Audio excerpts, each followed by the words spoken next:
शांताकारं भुजंगशयनं पद्मनाभं सुरेशं विश्वाधारं गगनसदृशं मेघवर्णं शुभांगं लक्ष्मीकान्तं कमलनयनं योगिभिध्यानगम्यं वंदे विष्णुभवभयहरं सर्वलोकैकनाथं। मंगलम भगवान विष्णु मंगलम गरुड़ध्वज मंगलम पुंडरीकाक्ष मंगलाय तनोहरि।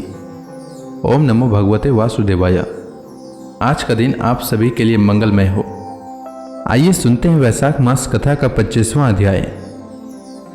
नारद जी ने कहा, युधिष्ठिर, प्रहलाद बचपन में ही खेल कूद छोड़कर भगवान के ध्यान में जड़वत तन्मय हो जाया करते।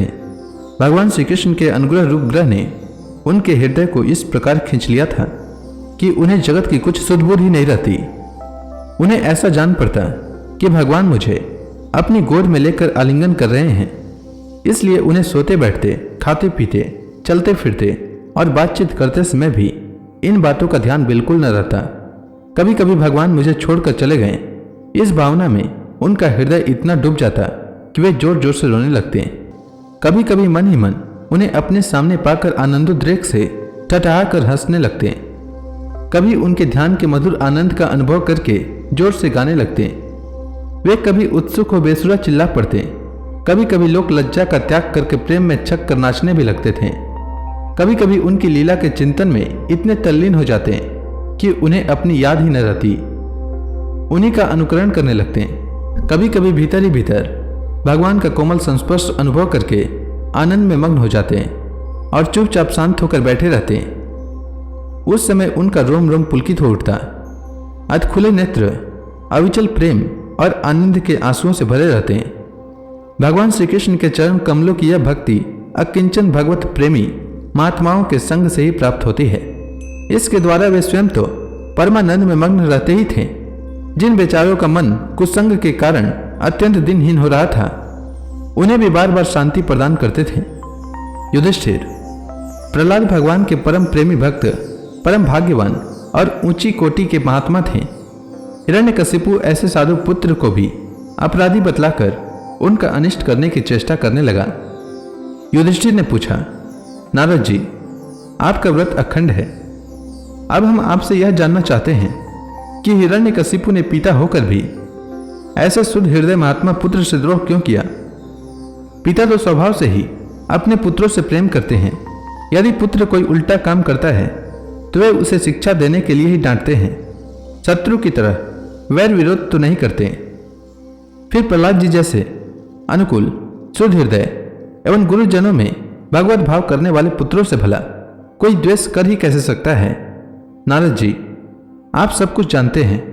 हमें यह जानकर बड़ा कौतूहल हो रहा है कि पिता ने द्वेष के कारण पुत्र को मार डालना चाहा। आप कृपा करके मेरा यह कौतूहल शांत कीजिए। नारद जी कहते हैं, युधिष्ठिर, दैत्यों ने भगवान शुक्राचार्य जी को अपना पुरोहित बनाया था। उनके 2 पुत्र थे, संड और अमर्क। वे दोनों राजमहल के पास ही रहकर हिरण्यकशिपु के द्वारा भेजे हुए नीति निपुण बालक प्रहलाद को और दूसरे पढ़ने योग्य दैत्य बालकों को राजनीति, अर्थनीति आदि पढ़ाया करते थे। प्रहलाद गुरु जी का पढ़ाया हुआ पाठ सुन लेते थे और उसे ज्यों का त्यों उन्हें सुना भी दिया करते थे, किंतु वे उसे मन से अच्छा नहीं समझते थे, क्योंकि उस पाठ का मूल आधार था अपने और पराये का झूठा आग्रह। युधिष्ठिर, एक दिन हिरण्यकशिपु ने अपने पुत्र प्रहलाद को बड़े प्रेम से गोद में लेकर पूछा, बेटा बताओ तो सही, तुम्हें कौन सी बात अच्छी नहीं लगती है। प्रहलाद जी ने कहा, पिताजी, संसार के प्राणी मैं और मेरे के झूठे आग्रह में पड़कर सदा ही अत्यंत उद्विग्न रहते हैं। ऐसे प्राणियों के लिए मैं यही ठीक समझता हूं कि वे अपने अधःपतन के मूल कारण घास से ढके हुए अंधेरे कुएं के समान इस घर को छोड़कर वन में चले जाएं और भगवान श्रीहरि की शरण ग्रहण करें। नारद जी कहते हैं, प्रहलाद जी के मुंह से शत्रु पक्ष की प्रशंसा से भरी हुई बात सुनकर हिरण्यकशिपु ठठाकर हंस पड़ा। उसने कहा, दूसरों के बहकाने से बच्चों की बुद्धि यूं ही बिगड़ जाया करती है। जान पड़ता है गुरु जी के घर पर विष्णु के पक्षपाती कुछ ब्राह्मण वेश बदल कर रहते हैं। बालक की भली भांति देख रेख की जाए, जिससे अब इसकी बुद्धि बहकने न पाए। जब दैत्यों ने प्रहलाद को गुरु जी के घर पहुंचा दिया, तब पुरोहितों ने उनको बहुत पुचकार कर और फुसलाकर बड़ी मधुर वाणी से पूछा, बेटा प्रहलाद, तुम्हारा कल्याण हो, ठीक ठीक बतलाना। देखो झूठ न बोलना, यह तुम्हारी बुद्धि उल्टी कैसे हो गई? और किसी बालक की बुद्धि तो ऐसी नहीं हुई। कुलनंदन प्रहलाद, बताओ तो बेटा, हम तुम्हारे गुरुजन यह जानना चाहते हैं कि तुम्हारी बुद्धि स्वयं ऐसी हो गई या किसी ने सचमुच तुमको बहका दिया है? प्रहलाद जी ने कहा, जिन मनुष्यों की बुद्धि मोह से ग्रस्त हो रही है उन्हीं को भगवान की माया से यह झूठा दुराग्रह होता देखा गया है कि यह अपना है और यह पराया। उन मायापति भगवान को मैं नमस्कार करता हूँ। वे भगवान ही जब कृपा करते हैं तब मनुष्यों की पार्श्विक बुद्धि नष्ट होती है। इस पशु बुद्धि के कारण ही तो यह मैं हूं और यह मुझसे भिन्न है। इस प्रकार का झूठा भेदभाव पैदा होता है। वही परमात्मा यह आत्मा है। अज्ञानी लोग अपने और पराये का भेद करके उसी का वर्णन किया करते हैं।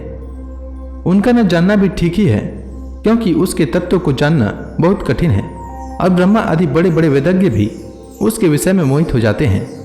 वही परमात्मा आप लोगों के शब्दों में मेरी बुद्धि बिगाड़ रहा है। गुरुजी, जैसे चुंबक के पास लोहा स्वयं खिंचाता है, वैसे ही चक्रपाणी भगवान की स्वच्छंद इच्छा शक्ति से मेरा चित्त भी संसार से अलग होकर उनकी ओर बरबस खिंच जाता है।